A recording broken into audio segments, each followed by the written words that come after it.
October 3rd. Got my 4-hour chart up here, 240-minute chart. Looking over here at our EDS level 2 indicator, we still have that huge order that was there yesterday sitting at 14,700. Other than that, just a couple of spots. 14,778 and 1550 basically. In the morning before I started, I always just kind of look at all my levels and get a good idea of what's possible, see how the market's moved in the overnight session. Got this big range area in the 60-minute. We're either gonna bounce off the bottom here, come back up, or try breaking through, or maybe a little fake poke, fake out breakout. I'm always looking where VWAP is and my pivots and yesterday's point of control and the overnight open. And then yeah, I just wait till market open at 9:30. I forgot to hit record. Missed the first 3 minutes. Took a few long trades. I just saw the market in longs, at least for a little bit this morning. We had a bunch of delta coming in the first minute. Got in on a little retracement long. Got a lot of delta coming in on the 5-minute. 1 minute before the 5-minute close. We'll see where the 5-minute candle closes. Right now we're getting stuck at this 200 SMA. I've got one new account trading standard NASDAQ contract for every micro I trade in there with my replicanto. So I've got the leader account copying the MNQ in 3 of the accounts, and then in this new account I got, it's for every MNQ trade I take, it's trading a standard NASDAQ contract in this last contract because I've got the cross order clicked on. Finished with some nice volume on the 5-minute. A lot of positive delta on that last candle. Break out above these highs. Maybe we'll start motorboating through this cleavage. I've always been more prone to bounce trades off of certain levels, early momentum trades when there's a lot of volatility going on. Breakout trades just haven't been my thing. Should have got in when it pulled back here, I guess, halfway back down this giant green candle with all this delta and volume. Wonder if I'm already kind of hesitating because I've got this bigger account. I was wondering if that was going to affect me, so I just got one. It was like 30 bucks.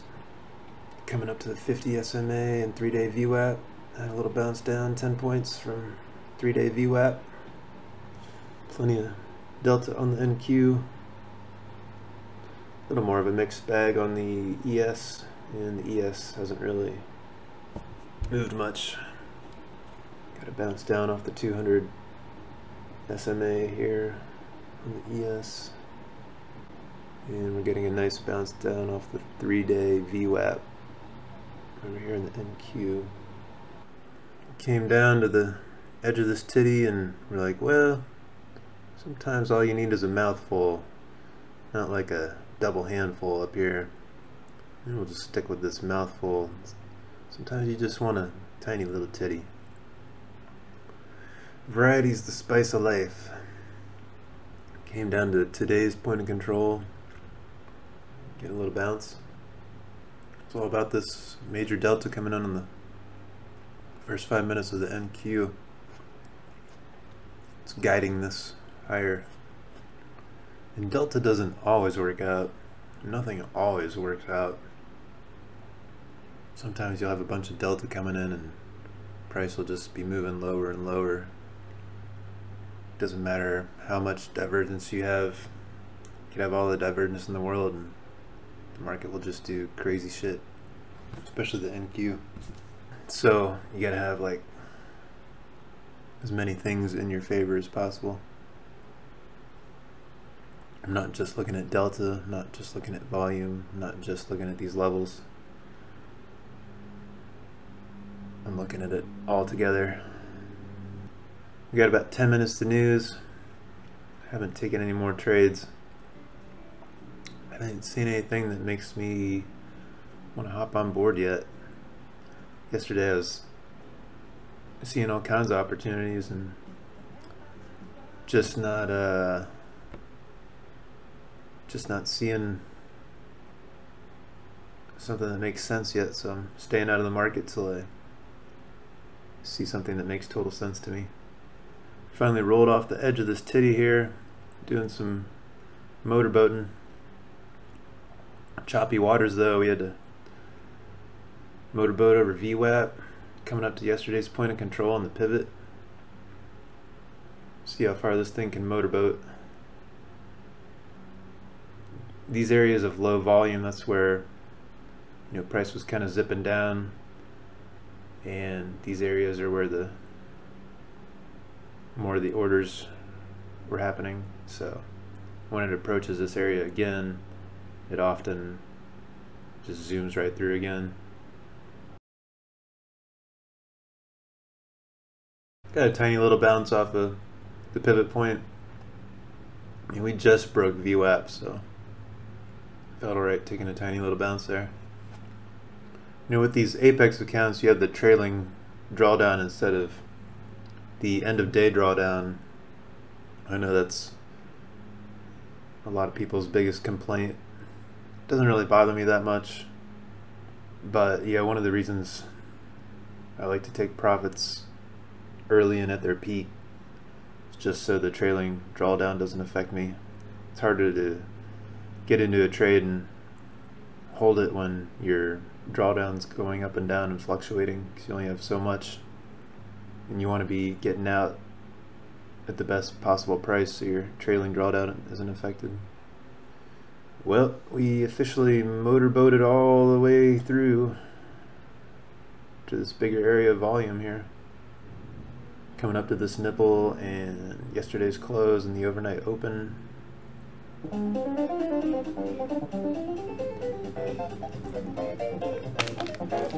News is tanking it. Tanking. It's tanking. News came out positive. Bad for the markets, obviously. Plenty of delta on the 5-minute coming in. Lots of delta on the ES. We're approaching yesterday's low in S1. On the ES, we got S1 and yesterday's low down here on the NQ. Bottom of the Bollinger Band on the 5-minute down here. 827. I don't know, we coming down for this big order down here at 14,700.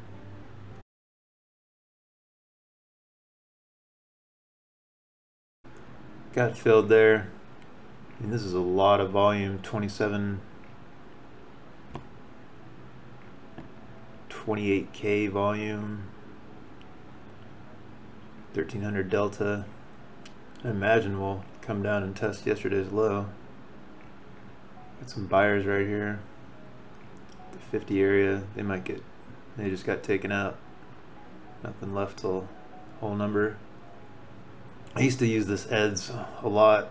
I stopped using it for months, but it's kind of a potential substitute for Bookmap, a free indicator. EDS level 2. Show you where all the level 2 orders are on the price ladder. Talked about this indicator in yesterday's trade review. Got the close of this 5-minute candle here. It's a big one. It's a big boy. Looks like it's fucking shit up to the downside, so it's good to get in the same direction of the fucking. No other real news for the rest of the day.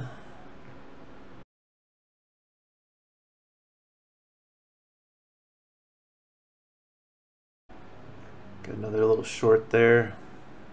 Still really not wanting to sell the bottom here, but I think we're still in the infancy of this move. I think it's, like I was saying, I think it could come down to yesterday's low at least.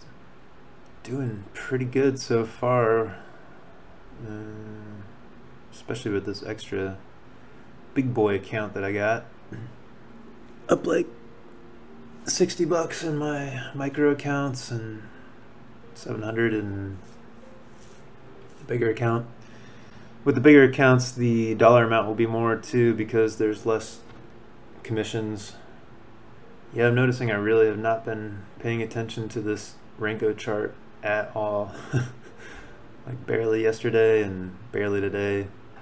I never got into Renkos long term. There's a few times in my life where I used them, and yeah, I like having these definitive times when a candle closes. I don't like that, you know, it could be flying down like 100 candles per second, or sometimes just a couple candles per minute. So it just really helps me having these definitive timers that I know I've got a certain amount of time before I need to make my next decision.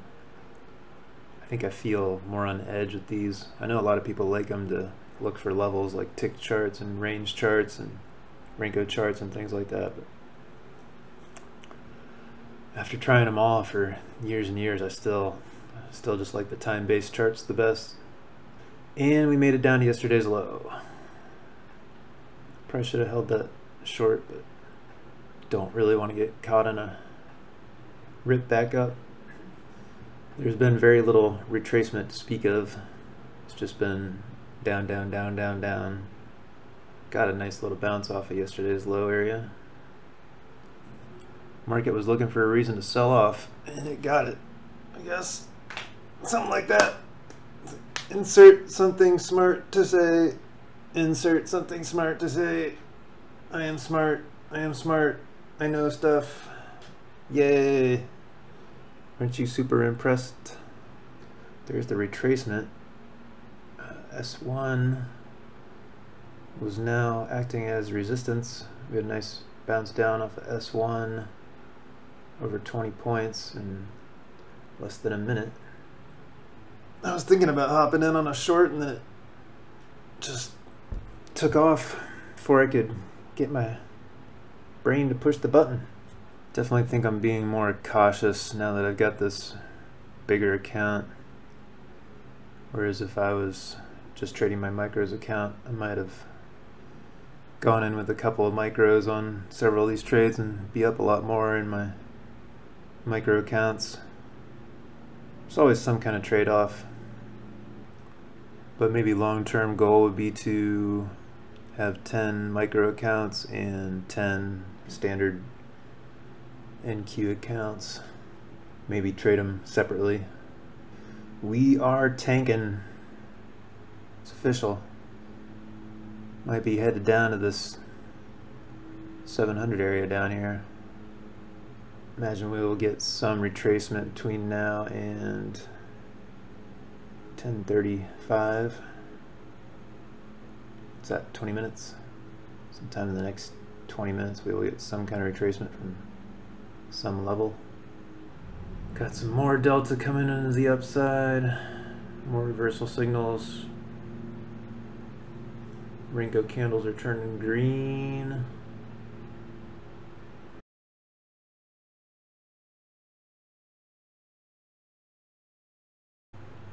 Little bounce trade with all this delta coming in on the Renkos here. Some nice oversold signals. It was a very small scalp, I guess. Some nice delta coming in on the ES over 2,000. Might come back up and tap on whole number. Or a lot of volume coming in on this candle, which could be a sign of exhaustion for the down move. We had all this NQ delta, all this ES delta. Took a little bounce trade there. delta coming in on the Renko and some reversal signals here. I definitely didn't want to get long and hold it, but it seemed worth a bounce trade. We barely got a little pullback there. Headed back to the downside. There's a second pullback we've had of this epic move to the downside. Just started tanking after the news, had a pullback here. Another move down, had a pullback here. Trying to move down again. Just looking at CNBC.com, says Treasury yields have hit a 16-year high. And that's why the Dow is losing 200 points. I checked forexfactory.com for my news announcement schedule. And then I also checked CNBC to see if there's any kind of news about stocks or anything that might not be on Forex Factory. Those two sites are the only ones that I check for news. Do that every morning before I start trading. Definitely important to know what's going on out there. Coming up to 10:30 soon. Definitely wouldn't mind getting in on one more short trade at some point before the day is over. See how far this thing wants to retrace. And yeah, one more short trade, I think. Then I'll probably be done for the day. So I just got in my one extra short. See here, 10:39 a.m. Tuesday, October 3rd. Up $1,300. Mixed bag of long trades and short trades. 90% profitable today. Hope you got something good from watching me approach the markets today in live real-time action, using these different levels that I'm using volume, using order flow, using these indicators that I've got from Ninja. The links are in the description below if you want to check those out. And if anyone feels like using my Apex code when they get their Apex accounts, that would be awesome. Much appreciated. Best of luck in your trading. Have a great day.